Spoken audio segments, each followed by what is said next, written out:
Okay, this is kind of fun. I actually got to get myself up on this side too.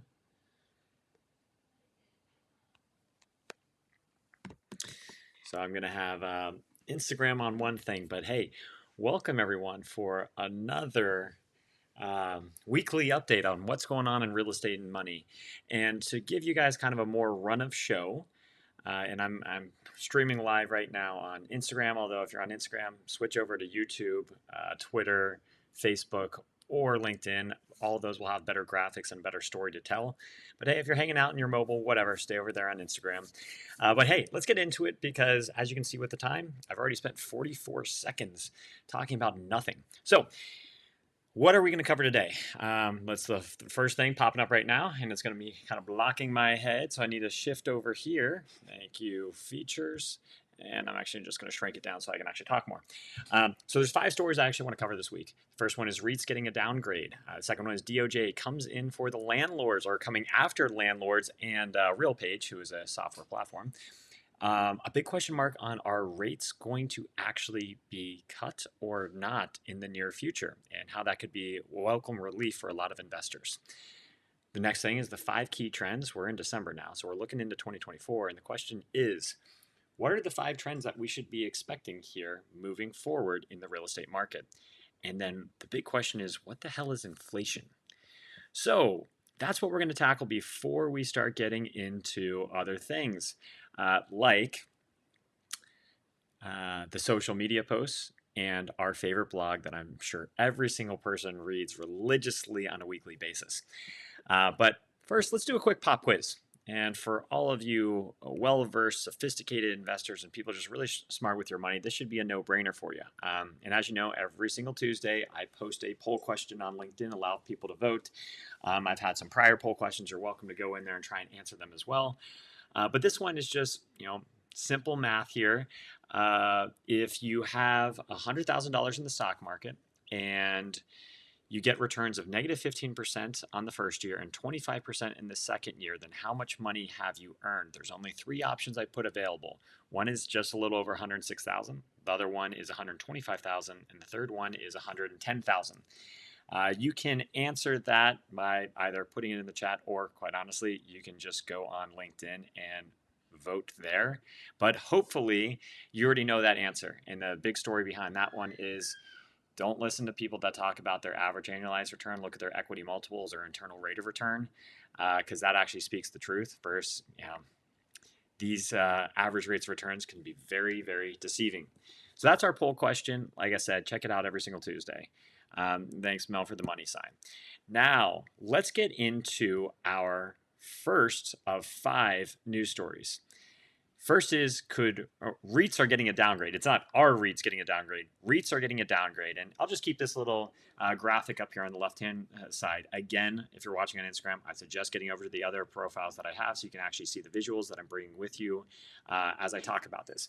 But when we're talking about REITs, I'm not going to talk about the visual, but I'm going to talk about groups like Bank of America and several other analysts that have evaluated 3 of the biggest REIT companies, such as Camden Property Trust, Mid-America Apartment Communities, and I forget what the third one was, honestly, UDR. And all of them were downgraded, some from buy to neutral, others from neutral to underperforming. What that really means is that REITs, which a lot of people, their only exposure to real estate investing is through public REITs. I would never really advise it. It just doesn't get a good return. It tends to actually flow with the stock market. I would definitely advise, if you want to be involved in real estate, get into private real estate investments, not public REITs. Yes, I do private real estate investments. So, of course, if you ever wanted to talk, you could talk to me. But why are REITs struggling so much, and why do people continue to downgrade them from an analyst perspective? The first part, as I think about it, there's compounding challenges going on in the industry. We all kind of know that. There's new supply coming online. Interest rates are popping. Expenses are really jumping up too. And then as the new apartments come online, people are also going to be offering concessions of maybe 2 months, 3 months free. That then shrinks the actual rental demand somebody can capture. So it overall just makes it kind of a little bit more challenging for people in the real estate market. That does not mean it's going to be permanently challenging. It's just accepting that we're kind of in the winter. If anybody watched Game of Thrones, winter is coming. We're very much in winter for real estate. and we just need to continue to assess and understand what are our options um, out there as real estate investors. But be on the lookout. If REITs are getting downgraded, then you need to take a sharper eye in any deals that somebody brings attention to you on investing in. Okay, so the next one is the DOJ, right? You don't really want to have to deal with the DOJ. Hell, you don't want to deal with lawyers a lot of the time. But when the DOJ comes knocking, you have to pay attention. And you know, this thing is kind of annoying me. I'm going to move it off to the side. So the DOJ, they are challenging RealPage and a ton of other real estate owners or landlords. And they're basically saying that they've been doing price fixing. That's a really hard argument. A lot of people are actually saying that the DOJ is way overstepping their boundaries. I don't know. You tell me what you think. But really what the DOJ is saying is RealPage, who a lot of people use RealPage if you're a landlord, just to make it more efficient from monitoring pricing to ensure that you are in a competitive marketplace to be able to optimize rents, capture more people, not overcharging, not undercharging, etc. And so, hey, Ro, good to see you, girl. So anyhow, what the DOJ is pushing is that it's a violation of the Sherman Antitrust Act because RealPage's algorithm is out there creating price collusion. This could be a really interesting case, and it could be opening up a can of worms. So I would strongly recommend monitoring this as an individual because you never know what might be the next thing. They do say, kind of the DOJ is claiming that algorithms are the new frontier to avoid such issues. And I don't know. My 2 cents on this are, if you're going to go after landlords for leveraging data to be more competitive, can't you argue the exact same thing for any platform or any service? Like Airbnb has smart pricing built in. I know that because I'm an Airbnb host, in which it looks at the competitive area and it changes my prices up and down, just like RealPage is doing. So would you go after Airbnb then? Kayak and travel sites, they show different airline prices. Doesn't that mean airlines are able to engage in price fixing because they actually know what the historical data suggests on a price from Boston to Dallas or Boston to Chicago? So it's just a really interesting question as to what is actually feasible and acceptable for the DOJ to go after. Because if you're going after landlords, this is just going to be the first of many things. So goodbye, DOJ. Let's get on to the next part. And the next one I had, which I believe is coming up, is interest rates. And yeah, with interest rates, hey, this might be an early Christmas present for you. And yes, I've already started watching my Hallmark Christmas movies. We watch it every single night. Always record it so I don't waste 40 minutes watching commercials. But man, I love seeing A Christmas Miracle every evening. So I hope you guys are watching your Christmas movies as well. But with interest rates, there's a lot of things going on right now. And the biggest thing I'd say is a lot of data points and key opinion leaders have actually weighed in on interest rates, and it's sounding more positive. So wonderful. Traders are pricing about a 4.48%, let's just say 4.5% rate by December of 2024, so 12 months from now.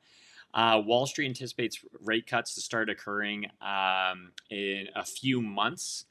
I think they actually said like May, so not a few months, 6 months. And about 50% of them are expecting a rate cut at that point in time. That's a really high increase versus if you ask them just 2 months ago. So we're starting to look more positive, going in the right direction.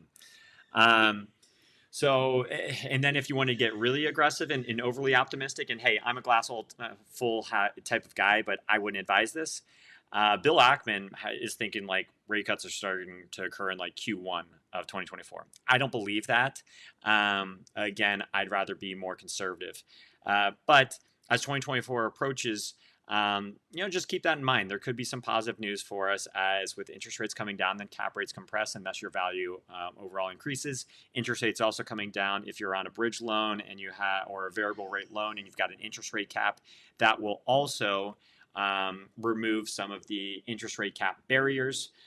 or the escrow amounts being so excessively high. Because I can tell you on one of my projects, we went from a $3,000 a month interest rate cap that we were putting into escrow to $67,000 a month for the exact same loan amount. And that was just over the pace of about 24 months.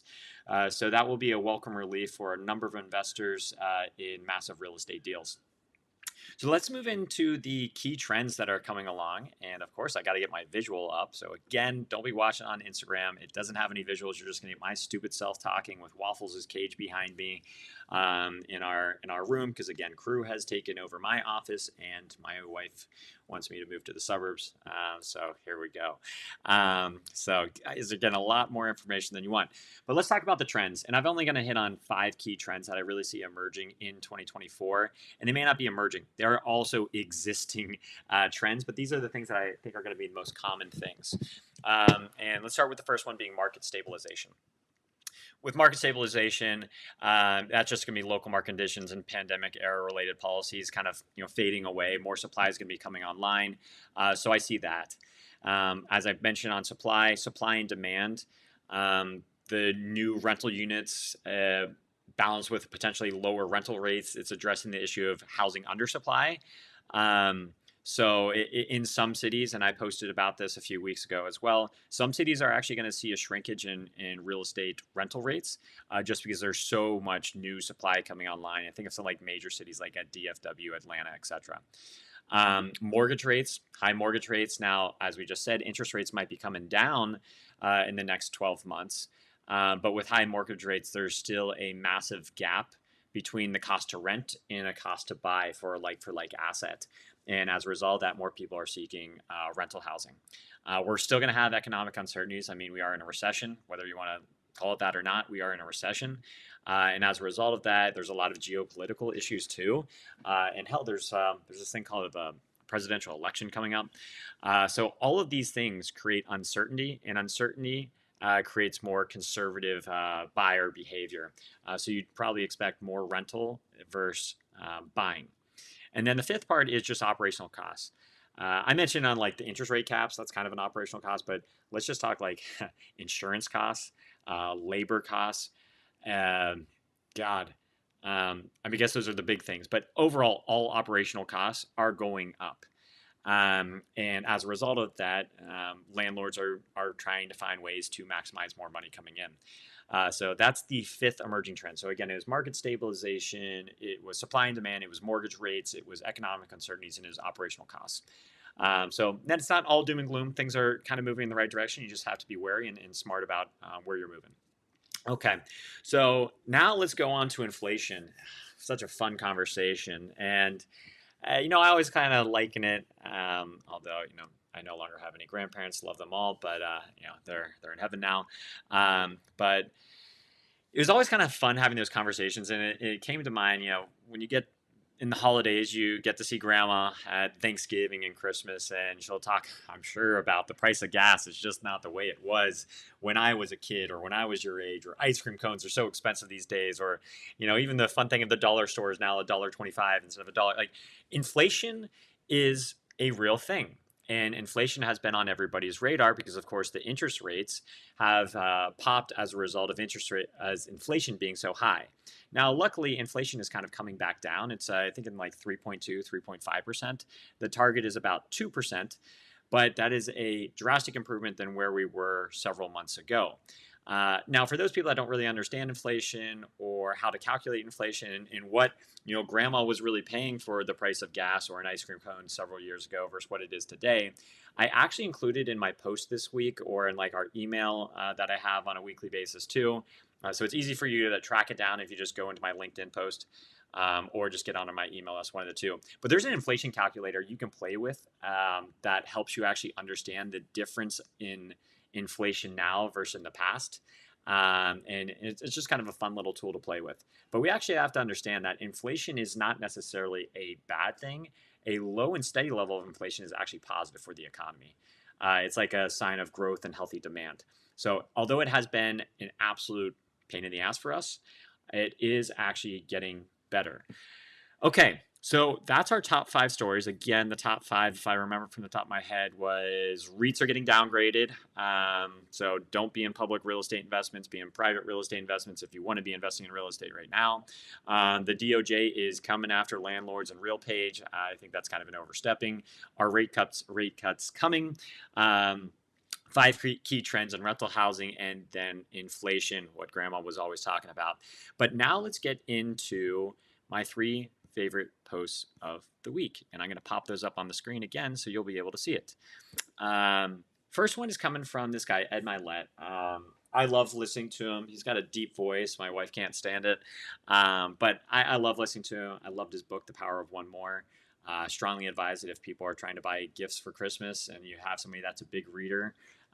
His book is really, really awesome. I put it in the top 5 probably for me. But he asked this one question, and I'll just pose it to you guys in the audience of, if you walked into a room with everyone you've ever met, who would you go looking for? And it's all depending upon the time of our lives that we're in. I'm sure, like, if you're a kid and you're not married yet, you'd probably go looking for your parents first. I will tell you, my first one is my wife. My wife is lovely. I love her to death. She deals with way too much of my crap, including she's dealing with crew screaming right now as I'm doing an Ecamm Live across all these platforms. So it kind of helps you reprioritize and understand, what is most important in your life and what are you ultimately working for. That gives you your why. So I loved Ed's question. Figured I'd post it for others. The next one is Grant Cardone. Really like that guy too because he loves real estate. I love real estate. He likes making money. I like making money. And there's this thing that I've actually been chatting with a number of friends here that are starting to look into making their first real estate investment. And hey there, Jimmy. How you doing, man? It's been a while.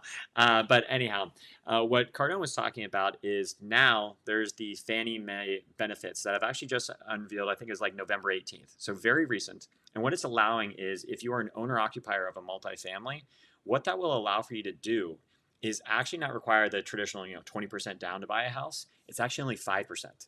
So think through those numbers. I've actually done a financial analysis on that if you actually want to see it. But just think about that. The difference between 20% down on a single family home versus 5% down on a multifamily home. And I believe the rule on Fannie is you have to be an owner occupier and it has to be under 4 units. But check me on that. I just know, me personally, again, the way I really got started is I bought a vacant building in the middle of Cambridge area, and I built a 3-unit. I live in one of the units. I rent out the other 2, but I have a very favorable interest rate as a result of doing that, and that's even before Fannie Mae came out with this 5%.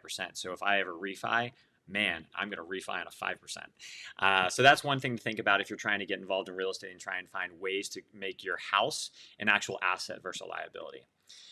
Then we got a guy by the name of Pace Morby. And again, if you guys are looking at this on any other thing outside of Instagram, so YouTube, Twitter, Facebook, and LinkedIn, you'll actually be able to see the images. But Pace Morby has a really cool one about the secret to the free probate leads on trying to find more properties.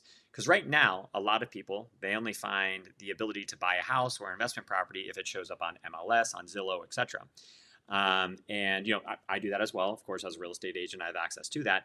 But another way you can actually try and find things, aside from just driving around, which I like doing and knocking on random people's doors and asking if they want to sell something to me, which is kind of crazy, but is you also check the probate records. Because there's a lot of people actually that unfortunately pass away or one reason or another pass things on to the court and they do not have an estate plan in place, meaning there is no next of kin trying to sort something out. At that point in time, you can get in there and you can have a conversation with local city officials of like, hey, I'd really like that property. And you can get a much more favorable rate and cost because the city would ultimately like to see a rundown asset turned into something that's a value add to the community. So definitely look into that. I think it's a very interesting concept. I know I've searched tax liens and other things like that to try and acquire property. Haven't pulled the trigger on that quite yet, but this is just another way to try and obtain more real estate at a more cost-effective rate. Okay, so now that is our top 3 social posts. So of course it was Cardone, Morby, and Mylett. And again, I love Mylett's book. But as you guys all know, I do a weekly blog every Sunday. I try to get it out. Is it talking about real estate all the time? No. It's sometimes talking about money. Sometimes it's just talking about life. And since last week was Thanksgiving, we I tried to be more thoughtful and think about what are the things I'm most thankful for. And the reason I wanted to do that, well, it's been a tough year, however you want to look at it. It's been a tough year for a lot of people, especially if you're in real estate. And it's you have to be a glass half full type of person because that's the only way you're going to be able to keep moving forward. But we celebrated Thanksgiving last week. For those that don't understand Thanksgiving, it was originally backdated to 1621 during the harvest feast between the Pilgrims in Plymouth, Massachusetts, where close to where I live, and the Wampanoag people. Hey there, Charlie, how you doing, man? And yes, a secret, I am part of the Mayflower Compact, so maybe my people were a part of that conversation. Hey there, Joe. So anyhow, where I'm going with the things that I'm talking about with Thanksgiving is during hard times, you have to be grateful for things because if not, it will weigh you down. And so I wrote down my 5 things that I'm most grateful for, but I'd love to hear what your 5 things are. The first one I'm going to start with is my family. Family, it gives me my why, it gives me my purpose. And it's all encompassing from my parents that raised me to, the wife and kid that love me today for the crazy person that I am, to my siblings that dealt with my craziness. But family also to me is also friends and the people that are there supporting me as everything is not always as beautiful and wonderful as we hope it to be. So thank you to all family and friends that are out there. You guys are incredible. And here's just a picture with me with some of the lovely members of my family. But then the next one, I accidentally turned off my stopwatch. My bad, guys. The next one is health. So for those that don't know this, well, actually, I'm going to save that for my next one because I kind of cheated and did health on 2. But the first one is just health overall. And Tony Robbins had this line of, a healthy person has 1,000 wishes and a sick person just has 1, and that's to have good health. And again, I've already mentioned, I've had a very challenging year. A lot of people I know have had a very challenging year. And knock on wood, the thing that's been good for me is at least my health has been strong. But unfortunately, a lot of people are not able to maintain good health. And when you don't have good health, you're not able to overcome a lot of the other barriers that are in your way. What's up, Saf? That's the health part. But then the other health part that I wanted to kind of share on that I'm most grateful for is mental health. And that's why I said I was kind of cheating by talking about health in 2 things in a row. But if we think about mental health overall, about 40% of people actually struggle with some form of anxiety or depression. And it's still viewed as a taboo to talk about that. And that's kind of disappointing. And for a lot of you guys that know this, I actually own a mental health franchise. I should have a few locations. Got 1 location already open up since April. I should have a few more coming on board in the next couple of years. And the whole idea behind that is I want to be able to touch and improve the lives of more people more effectively by making mental health care more affordable. But the big thing is at least I'm grateful for my ability to not be able to consider mental health such a taboo. And I'm just hopeful that, through the collaboration of some excellent insurance payers, we can truthfully make mental health care affordable and accessible for more people. So I'm grateful that I have my mental health, even though sometimes I definitely come off as crazy, like talking into a camera right now, but hey, whatever. So that's my third one. And yes, that's my cute little office right there in Cambridge, Massachusetts. Our other locations are going to be in Fenway and Beacon Hill. So we're going to be surrounding the Boston proper area. The next part, though, is diversification. And I put up a book here. I read it. Is it one of my top 5? Absolutely not. But it is very educational. And for people that want to nerd out on how to create multiple streams of revenue, then Robert Allen's book is a pretty damn good read. And so all about diversification, since I mentioned real estate has been tough and every person in real estate can account for that. I'm just glad that I have other means of being able to create a source of income. Airbnb has actually been really strong for me. Having a coaching program is really helpful. Being a business owner, like I mentioned with LA Mental Health, has allowed for me to have a diversity of income so that if one thing is not working, my entire valve is not shut off and I'm able to at least sustainably survive and minimize my risk exposure. So it's something, even if you're a full-time employee, find ways to create more streams of income that more actively work for you so that hopefully someday then you're not forced to just be in that W-2 job or active job unless you want to do that. So that's diversification. That's my fourth most important thing. And then the fifth one that I absolutely love is called books or knowledge. Um, and this is just a snapshot. I had a book club that I started earlier this year. If you are listening and you want to actually join this, by all means, you're welcome to join. Just message me, and I can actually, as a gift, I'll send you one of these books. I absolutely love being able to acquire more knowledge. It makes me smarter, or hopefully smarter, because knowledge is power, and what you don't know will actually hurt you. And so I am so grateful every single day that I am able to listen to podcasts, get at least maybe 25 minutes of reading every single day before crew wakes up and starts screaming. I see in the image that I posted here, Jim Quick, Limitless, an unbelievable book. Strongly recommend it for anybody that wants to kind of like grow their brain. Rich Dad Poor Dad is what ultimately got me started on real estate. But all these other books, like the 4 Hour Work Week, is with Tim Ferriss is a really good one too. So all I'm saying is, hey, if you have the time over the holidays and you want to read something, there you have it. There's some great books out there. If you actually want to get a book recommendation from me, just message me, or you can schedule a quick call with me or anything like that. But that's kind of it. So there you have it. That's our week in review. I'll be back next week. Again, if you're watching on Instagram, I'm going to try and get it connected to the Ecamm platform, but for some reason, it's not working. And so if you wanted the wonderful imagery that I was able to add throughout it, just find me on the other channels. So that's everything, everybody. Take care. Have a wonderful weekend. See you next week.